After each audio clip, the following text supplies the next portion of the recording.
है कि जब जुल्म ज़्यादा बढ़ जाता है तो पब्लिक जो है वो सड़कों पे आ जाती है। अब सड़कों पे क्यों? आप ये देख रहे हैं ये रामलीला मैदान है। रामलीला मैदान का इतना बड़ा इलाका है, ऐसे में बहुत से लोग यहाँ पे आए हुए हैं। सबकी अपनी-अपनी माँगें हैं। सबका क्या माँग है और आज किस प्रयोजन से वो लोग यहाँ पे आए हैं? ज़रा बताइए। क्या नाम है आपका? मेरा नाम अजय कुमार यादव है। हाँ जी, कहाँ से आए हैं? मैं सहरसा बिहार से हूँ। सर देखिए, और रेल कर्मचारी भी हूँ। और पुराना पेंशन स्कीम को लेकर के 2000 जब से ही सरकार ने, अटल जी की सरकार थी, अटल जी की सरकार ने नई पेंशन स्कीम लाई, तब से लेके आज तक अनवरत आंदोलन हो रहा है। लोग सड़कें पर उतर रहे हैं, सरकारी कर्मचारी, और अपनी पुरानी पेंशन जो है उनको इस रूप में प्रस्तुत कर रही है कि जिस तरह से हमारे स्वतंत्रता सेनानी बाल गंगाधर तिलक ने कहा था, जो आज़ादी जो है मेरा जन्मसिद्ध अधिकार है, ठीक उसी रूप में भारत के जो सरकारी एम्प्लॉई है, चाहे केंद्र सरकार का हो राज्य सरकार का हो, जैसे ही सरकारी नौकरी मिलती है उनका दावा हो जाता है ये मेरा पेंशन जो है, पुराना पेंशन स्कीम, ये जन्मसिद्ध मेरा अधिकार है। ये मैं आपको बता दूं दर्शकों, सरकारी नौकरी का एक बहुत बड़ा सच भी ये है कि सरकारी नौकरी आदमी इसलिए भी करना चाहता है कि जब तक उसके शरीर में ताकत होता है, नौकरी तो करता है, लेकिन जब वो रिटायर्ड हो जाते हैं तो उनको पेंशन के रूप में जो रकम मिलता है वो किसी के ऊपर बोझ नहीं बनता है। और शायद इसीलिए लोग सरकारी नौकरी की तरफ ज़्यादा भागते अगर सर बोझ बनता तो न्यू पेंशन स्कीम जो है 2004 से लागू है, आप जानते हैं। लेकिन मैं ममता दीदी को मैं धन्यवाद देना चाहता हूँ। वह जो है अभी भी वेस्ट बंगाल में ममता दीदी पुरानी पेंशन स्कीम जो है राज्य सरकार को दे रही है। आज कांग्रेस भी कई राज्यों में पुरानी पेंशन लागू कर दिया, चाहे वो राजस्थान हो, छत्तीसगढ़ हो, हिमाचल हो, झारखंड हो, कर्नाटका हो, पंजाब हो, आम आदमी पार्टी। तो धीरे धीरे कि इस आंदोलन का असर पड़ रहा है, राज्य में जो है पुरानी पेंशन स्कीम लागू हो रहा है। और ममता दीदी तो नई पेंशन स्कीम का शुरू से विरोध की है। मान के चलिए, जब वेस्ट बंगाल पुरानी पेंशन स्कीम दे रही है, फिर भी वो आर्थिक दृष्टिकोण से आप सर्वे कर लीजिए, हिंदुस्तान में 28 राज्य है और 8 केंद्र शासित प्रदेश है, उसमें अव्वल राज्य है वेस्ट बंगाल। उसका आर्थिक स्थिति तो नहीं खराब हो गई। लेकिन क्या 2004 तो से क्या इसी बहाने जिस तरीके से आप राहुल गांधी की बात कर रहे हैं, आप बात कर रहे हैं ममता बनर्जी का, तो क्या इसी बहाने मोदी सरकार के तरफ भी आपकी रुझान कम हो गई है क्या? मोदी सरकार के पक्ष में रुझान साफ ही नहीं है। लोगों ने बड़ी, मतलब भारत की जनता को बड़े बड़े सपना प्रधानमंत्री ने दिखाया। इन्होंने कहा कि विदेश में हिंदुस्तान का पैसा जमा है, स्विस बैंक में, स्विट्जरलैंड के स्विट्जरलैंड में। अगर वहाँ हमारी सरकार बनती है तो 15-15 लाख रुपया प्रत्येक भारतीय को हिस्सा होगा। उन्होंने जन धन खाता भी खुलवा लिया। ये तो जुमला था, वो तो देखिए गृह मंत्री ने तो बता दिया था कि ये तो है चुनावी जुमला होता है। इसको आप क्या कहिएगा? जिसने, जो प्रधानमंत्री ने कहा था, जो पाकिस्तान का रुपया मोटा हो रहा है, बांग्लादेश का पैसा मोटा हो रहा है, श्रीलंका का पैसा मोटा हो रहा है, भूटान का, मालदीव का, अफगानिस्तान का पैसा मोटा हो रहा है। क्या कारण है कि हिंदुस्तान का रुपया पतला होता जा रहा है? जब मनमोहन सिंह की सरकार थी तब। लेकिन आज वही रुपया जो है $1 के बराबर 83 रुपीज है, 83 रुपया है। उस समय में तो 65 रुपया या 60 रुपया था। लेकिन ये मोदी जी का, इसको भी आप कहिए जुमला था, ये क्या था उनका भाषण में? अच्छा ये बताइए, तमाम ऐसी बातें आप कर रहे हैं तो क्या उम्मीद कर सकते हैं कि 2024 में इसका पूरा प्रभाव पड़ेगा? देखिए, जनता में पूरा आक्रोश है। 10 साल का टर्म कोई कम नहीं होता है। जनता ने बहुत आशा और उम्मीद से दिया था कि नरेंद्र मोदी है, ये जो है ना इसके आगे है ना कोई पीछे है, ये देश के लिए काम करेंगे। लेकिन यह उल्टा साबित हुआ। इन्होंने सपना दिखाया था कि 2 करोड़ रोजगार मिलेगा पर साल नौजवानों को। इन्होंने ओनली 10 साल में 7 लाख रोजगार दिया, 2 करोड़ का सपना दिखाया था। आप कह रहे हैं कि हम ये सोचे थे कि देश के लिए काम करेगा, देश के लिए काम तो कर रहे हैं। क्या काम कर रहे हैं? एक चीज आप बताइए, देश के लिए काम क्या होता है मैं बता देता हूँ। इन्होंने कहा था कि हमने मंदिर बना दिया। मंदिर वह सरकार के एजेंडा में नहीं आता है, वह समाज के एजेंडा में आता है।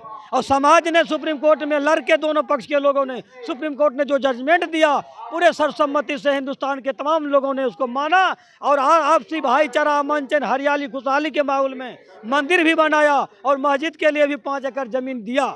यह हिंदुस्तान ने पूरी दुनिया में भाईचारा का मिसाल कायम किया।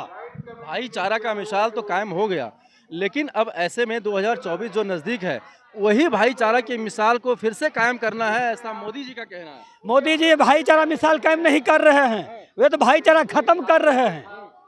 वे भाईचारा खत्म माने जो सरकार आज देखिए बड़े बड़े विद्वानों ने कहा कि अगर आपको बिना काम किए आगे पीछे देखे बाएं दाएं चले हाथ दोनों हिलाए अगर लंबे दशक तक ऐश और आराम की जिंदगी जीना है, सत्ता का मजा लेना है तो धर्म रूपी अफीम जनता में पिला दो, जात की जहर पिला दो, जात रूपी अफीम पिला दो, सांप्रदायिक रूपी अफीम पिला दो और बिना काम किए जुमलाबाजी करके लंबे दशक तक शासन करते रहो और देश को गर्त में पहुंचा दो। जब तक में जनता जगेगी तब तक में सूरज डूब जाएगा। तो क्या सनातन धर्म और हिंदुत्व का मुद्दा नहीं चलेगा? क्या इससे पहले सनातन था कि नहीं था? मोदी जी सनातन बचाने वाले हैं क्या? हिंदुस्तान के 142 करोड़ जनता इसको सनातन को बचाने वाले हैं? यह ज़्यादा सनातन को बचाने वाले यही बड़ा महापुरुष बन गए हैं। पूरे हिंदुस्तान के लोग सनातनी हैं और सनातन को मानते हैं और बचाते हैं। ये सनातन के नाम पर, मंदिर के नाम पर, 370 के नाम पर जो 2 बार जो सरकार में आ गए हैं, इस बार ये सरकार में नहीं आएंगे। मैं आपसे पूछना चाहता हूँ 370 हमने संविधान में ली, 370 हमने संविधान में हटाया। जमीन पर काम हुआ गरीबों के लिए, मजदूरों के लिए, नौजवानों के लिए, डिफेंस के लिए, रेल के लिए, किसान के लिए, एग्रीकल्चर के लिए क्या हुआ? काम नहीं हुआ। मंदिर बना, मंदिर था, मंदिर बन गया और समाज के लोगों ने बनाया। मेरा कहना है सुनिए सर, 1 मिनट, हिंदुस्तान के 142 करोड़ लोगों का यह डिमांड है कि रोटी, कपड़ा, मकान, शिक्षा, स्वास्थ्य और आत्मसम्मान का जीवन होना चाहिए। सड़क, बिजली, पानी, सिंचाई और हर खेत को पानी और हर हाथ को काम मिलना चाहिए। ये मुद्दा होना चाहिए। अनाज दे तो रहे हैं, 80 करोड़ लोगों को 80 करोड़ ये दे रहे हैं अनाज। अरे नहीं, ये अनाज नहीं दे रहे हैं सर। ए मनमोहन सिंह को आप धन्यवाद दीजिए जिसने खाद्य सुरक्षा अधिनियम ला करके संविधान में संशोधन किया और खाद्य सुरक्षा अधिनियम लाया। और मनमोहन सिंह ने कहा था हिंदुस्तान का गरीब का बच्चा भूखा जगेगा लेकिन भूखा सोएगा नहीं। यह कांग्रेस को आप धन्यवाद दीजिए। कांग्रेस के टाइम में जो है 3 रुपया किलो चावल, 2 रुपया किलो गेहूं, 1 रुपया किलो मोटा अनाज दिया जाता था। उसी चीज़ को इन्होंने 5 किलो अनाज फ्री कर रहा है। 5 किलो अनाज के लिए जब हिंदुस्तान की जनता लंबी कतारों में, भीड़ों में खड़ा होती है, इससे साबित होता है ये सरकार नाकाम हो गई। ये जुमलाबाजी सरकार थी और हमारे देश में सच्चाई में बहुसंख्यक वर्ग जो है वह गरीबी रेखा से नीचा चला गया है। तो क्या इसका 2024 में परिवर्तन चाहते हैं? पूरे देश में लहर है सर, पूरे देश में क्रांति है, बदलाव है। आपको पता होगा श्रीमती इंदिरा गांधी से बढ़ के कोई ताकतवर प्रधानमंत्री हिंदुस्तान में नहीं हुआ है, नहीं होगा। लेकिन 1974 में जब 1974 में वही बिहार की धरती और जय लोक नायक जयप्रकाश नारायण ने इंदिरा गांधी के खिलाफ हुंकार भरा था और पूरे जन में आंदोलन ला करके कांग्रेस को सत्ता से बेदखल किया और मोरारजी देसाई को देश का प्रधानमंत्री बनाया। इस बार भी बिहार से विपक्ष इंडिया गठबंधन का नेतृत्व नीतीश कुमार और आरजेडी सुप्रीमो देश के सामाजिक न्याय के मंत्री श्री लालू प्रसाद यादव ने नेतृत्व उठाया है। अगर ये सरकार पुरानी पेंशन बहाल नहीं करेगी इस बार तो खेत खलिहान में काम करने वाले किसान, मजदूर, नौजवान और स्कूल कॉलेज में पढ़ने वाले छात्र छात्राएं, ठेला चलाने वाले का बेटा भी पढ़ता है आज के डेट में, रिक्शा चलाने वाला का बेटा, सब्जी बेचने वाला का बेटा, सुअर चलाने वाला का बेटा, सबका बेटा स्कूल में पढ़ने के लिए जाता है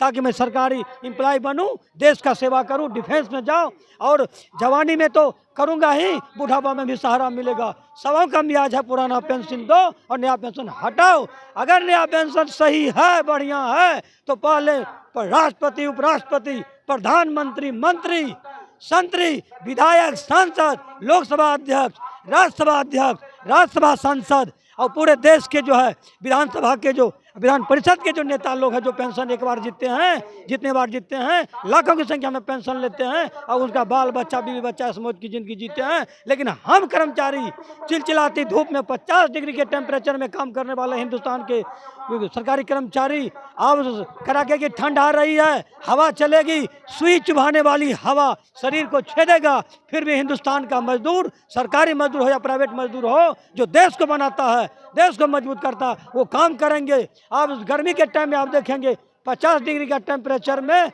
पत्थर, हम लोग कविता में पढ़ते थे, धरती जलती तवा समान तब भी खेत पर करते किसान मजदूर काम। आज देखिए मतलब वायु प्रदूषण के चलते कार्बन डाइऑक्साइड की मात्रा, क्लोरोफ्लोरोकार्बन की मात्रा बढ़ रहा है, तो सूर्य का टेम्परेचर भी बढ़ रहा है, तापमान बढ़ रहा है, पर्यावरण दूषित हो रहा है। सरकार की तरफ कोई नज़र नहीं है, लेकिन इतने वायु प्रदूषण है, जल प्रदूषण है, मिट्टी प्रदूषित है, हवा प्रदूषित है। इस विकट परिस्थिति में किसान मजदूर नौजवान कड़ी मेहनत करके पूरे हिंदुस्तान के 142 करोड़ लोगों का 56 भोग लगवाते हैं और विदेश में भी अपना जो है अनाज को, है ना, विदेश की बात आप कर रहे हैं, लेकिन तमाम जो बीजेपी के लोग हैं या फिर स्वयं प्रधानमंत्री नरेंद्र मोदी ही हो, कहते हैं कि विदेश में जो है वो भारत का जो डंका अब बजा है वो इसके पहले कभी नहीं बजा था। सर भारत का डंका जो है ना, मैं बता दिया कि ये सेना पर लेके भागते हैं, सेना पर खेलते हैं, जो सेना मजबूत हुई है, सेना मजबूत हुई है। मैं आपको दावा करता हूँ 1947 में देश आज़ाद हुआ था और 28 अक्टूबर 1947 को पाकिस्तान ने घुसपैठ कर दिया था। उस समय में भारत के प्रथम गृह मंत्री सरदार वल्लभ भाई पटेल और देश के आधुनिक भारत के निर्माता, देश के प्रथम प्रधानमंत्री पंडित जवाहरलाल नेहरू के नेतृत्व में जब हमारी सेना जब जम्मू कश्मीर में जब कूच किया तो पाकिस्तान को मार मार के 2/3 कश्मीर को हमने खाली करवा लिया। लेकिन दुर्भाग्यवश क्या कारण रह गया कि 1/3 जम्मू कश्मीर जो है पाकिस्तान के पक्ष में है। 1962 में कहते हैं कि जो हम हार गए चाइना से हम हारे नहीं।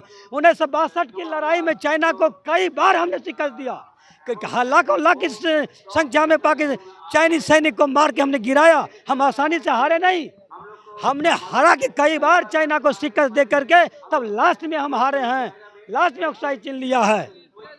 और 1965 में भी सर हमारी सेना मजबूत थी। आपके पास 1965 में स्वर्गीय प्रधानमंत्री लाल बहादुर शास्त्री ने पाकिस्तान को घुस के मारने का काम किया था। 1971 में श्रीमती गांधी पाकिस्तान का 2 टुकड़ा कर दिया, पूर्वी पाकिस्तान को बांग्लादेश बना दिया और पाकिस्तान का दुनिया के नक्शा पर से अलग कर दिया। उस समय भी हमारी सेना मजबूत थी और 90,000 पाकिस्तानी सेना को आत्मसमर्पण करना पड़ा हिंदुस्तान में। 1999 में जब पाकिस्तान ने घुसपैठ किया था तो 1999 में पूरे घुसपैठियों को उतना मतलब 50,000 मीटर की ऊंचाई पर चाइना की बात आप कर रहे हैं, चाइना तो थर-थर कांप रहा है भाई। भारत से चाइना कितना 1962 में भी चाइना है, 1962 में कहे ना चाइना को कई बार हमने शिकस्त दिया, चाइना हमें एक बार शिकस्त दिया। हमने उस लड़ाई में कई बार चाइना को शिकस्त दिया था। आप मानते हैं कि चाइना जो है वो भारत से थरथरा रहा है? और नहीं, अभी भी तो आगे भी थरथराएगा। हिंदुस्तान की सेना जो है दुनिया की जो है तीसरी ताकत है। अमेरिका और चाइना के बाद हिंदुस्तान का नाम आता है। राहुल गांधी तो कह रहे हैं कि भाई जो चाइनीज लोग हैं वो लोग हमारे भारत में आकर के अपना बसेड़ा डाल दिया है। हाँ सही कह रहा है, सही कह रहा है। सरकार की जो रणनीति ठीक नहीं है। ठीक, अरुणाचल प्रदेश आप चले जाइए, लद्दाख चले जाइए, डोकलाम चले जाइए, गलवान घाटी चले जाइए, तलांग में हुआ था। तो इनकी जो रणनीति है सही नहीं है। इसमें तो क्या यदि हम होल नक्सल की बात यदि हम होल नक्सल की बात करें तो क्या हम ये मानें कि 2024 में परिवर्तन निश्चित रूप से होगा? देखिए 2024 में परिवर्तन निश्चित होगा, इसलिए कि ये सरकार जो है, सुनो आपको बता रहा हूँ सर, जब देश के प्रधानमंत्री पंडित जवाहरलाल नेहरू जब बना, प्रथम पंचवर्षीय योजना जब लागू हुआ तो सबसे पहले एग्रीकल्चर पर जोर दिया, सिंचाई पर भाखड़ा नागल बांध बनाया, हर नदियों पर बांध बना करके नदी से पानी नहर के माध्यम से निकाल के किसान के खेतों तक पहुंचाने का पंडित जवाहरलाल नेहरू ने काम किया था। द्वितीय जब पंचवर्षीय योजना जब लागू हुआ, आपको पता होना चाहिए जो हम सेल के क्षेत्र में एक बहुत बड़ा क्रांति लाया गया। Durgapur steel factory West Bengal में, झारखंड में बोकारो, जमशेदपुर टाटा तो 1907 में ही बना था, राउरकेला में राउरकेला उड़ीसा स्टील फैक्ट्री, छत्तीसगढ़ रायपुर में भिलाई, हाँ छत्तीसगढ़ में गढ़ में भिलाई में स्टील फैक्ट्री किसने लागू करवाया था? किसने कराया? पंडित जवाहरलाल नेहरू ने। जर्मनी, रूस और ब्रिटेन के सहयोग से उन्होंने अंतर्राष्ट्रीय नीति बना करके आज देश को सेल के क्षेत्र में यानी स्टील अथॉरिटी कंपनी को लाने का काम किया। खाली कंपनी की बात नहीं, यदि हम एम्स से लेकर IIM की बात करें, हम IIT की बात करें, तो तमाम ऐसी जो चीज़ें आप देख रहे हैं जो अभी भारतवर्ष में वर्तमान में है, जहाँ से लोग पढ़ लिख करके बड़े लोग बन रहे हैं, वो सब कुछ आखिर देन किसका है? और ऐसे में अतिशयोक्ति नहीं होगी ये कहना कि जिस तरीके से अभी भारतीय जनता पार्टी अपना एक एजेंडा तैयार कर चुकी है, चाहे वो हिंदुत्व को लेके हो, सनातन धर्म को लेके हो, या फिर तथाकथित विकास को लेके ही हो, तो क्या इनके विकास के कार्यों से आप संतुष्ट नहीं है? नहीं है। आप एक चीज बताइए, आज जब हमारा चंद्रयान 3 चंद्रमा के साउथ पोल पर गया तो सारा क्रेडिट प्रधानमंत्री ही लेते हैं। मैं आपसे पूछना चाहता हूँ, आप मुझसे मत पूछो, सरकार all India institute of technology, जिस केरला की संस्थान से, तमिलनाडु की जो है संस्थान से एस स्वामीनाथन जो इसरो का जो चेयरमैन है, वह कांग्रेस के बनाए हुए इंस्टीट्यूट से पढ़ा और चंद्रयान 3 को जो लॉन्च किया और दुनिया में सबसे पहले चंद्रमा के साउथ पोल पर पहुंचाने का काम किया। एक क्रेडिट कांग्रेस को 1969 में इंदिरा गांधी की सरकार थी, इंदिरा गांधी को जा रहा है, कांग्रेस को जा रहा है, और इसरो के जो अध्यक्ष थे डॉक्टर विक्रम साराभाई को जाता है और हमारे देश के वैज्ञानिक को जाता है, न कि नरेंद्र मोदी प्रधानमंत्री को जाता है। आपका बहुत बहुत शुक्रिया, बहुत बहुत धन्यवाद। पूरे देशवासियों को धन्यवाद, बहुत बहुत धन्यवाद।